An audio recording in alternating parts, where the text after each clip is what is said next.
उस शोर से भरे कमरे में इंटरव्यू की तैयारी चल रही थी। एंकर से लेकर गेस्ट सभी के मेकअप हो चुके थे। इंटरव्यू शुरू हुआ, जो कि एक साधारण तौर पर था। कई सवाल जवाब हुए। मेरे लिए ये कोई नई बात नहीं थी और ना ही ये मेरा पहला इंटरव्यू था। एडवोकेट होने के साथ साथ मैं एक लेखक भी हूँ, इसलिए आए दिन बाहर के मेरा इंटरव्यू होना आम बात थी। लेकिन इस इंटरव्यू में पूछा गया एक प्रश्न जिसने मुझे अंदर तक हिला दिया। वो सब जैसे मेरी आंखों के सामने फिर घूम गया। मैं सुन्न हो गया, क्योंकि प्रश्न था, सर, क्या आपने भूत देखा है? उस सवाल को सुनते ही जैसे शरीर में एक ठंड सी दौड़ गई और आखिरकार मैंने जवाब दिया, हाँ, मैंने भूत को देखा है।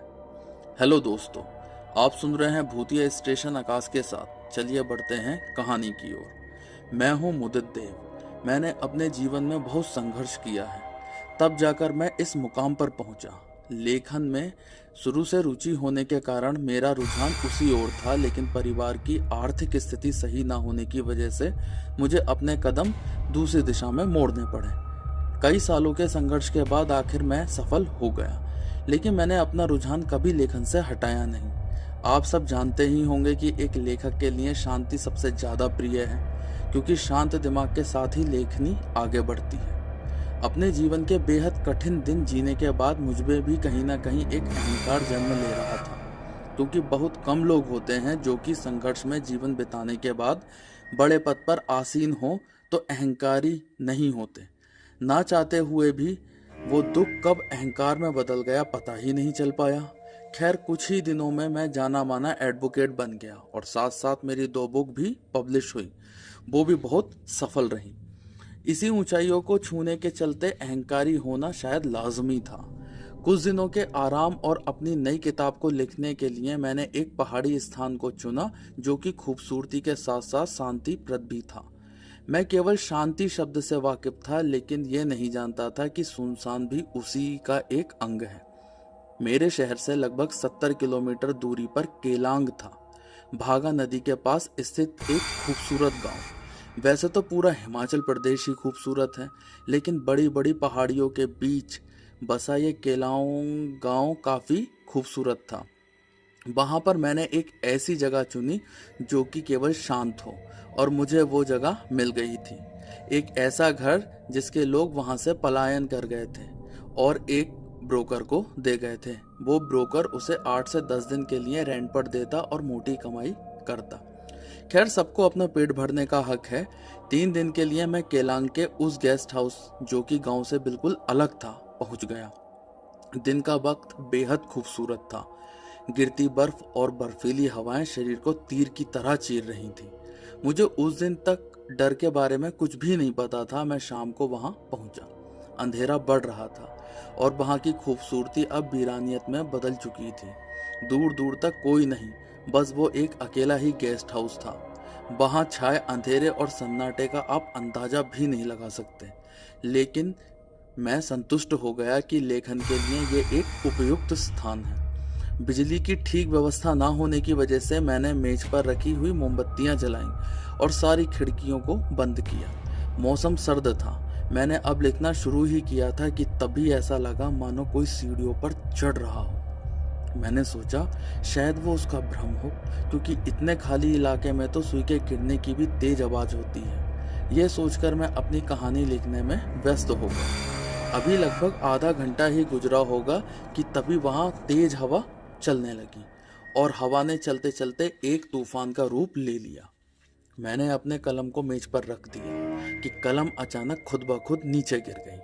हवा का एक भी झोंका अंदर नहीं आ रहा था, क्योंकि सारे खिड़की दरवाजे बंद थे। फिर भी खैर, मैंने उठाकर कलम को मेज पर फिर रख दिया। अब मेज पर रखी कलम तेजाई से अपने आप हिलने लगी। मैंने घबराते हुए चारों ओर देखा, लेकिन कुछ नहीं था कि तभी जोरदार धमाका हुआ और दरवाजे अपने आप खुल गए और एक बर्फीली हवा का झोंका अंदर आया। उस हवा के साथ एक छाया सी कमरे में तैरती दिखाई दी, जो धीरे धीरे एक आकार लेने लगी। अब मेरा दिल तेजी से धड़क रहा था। मैं समझ नहीं पा रहा था ये सब क्या हो रहा है।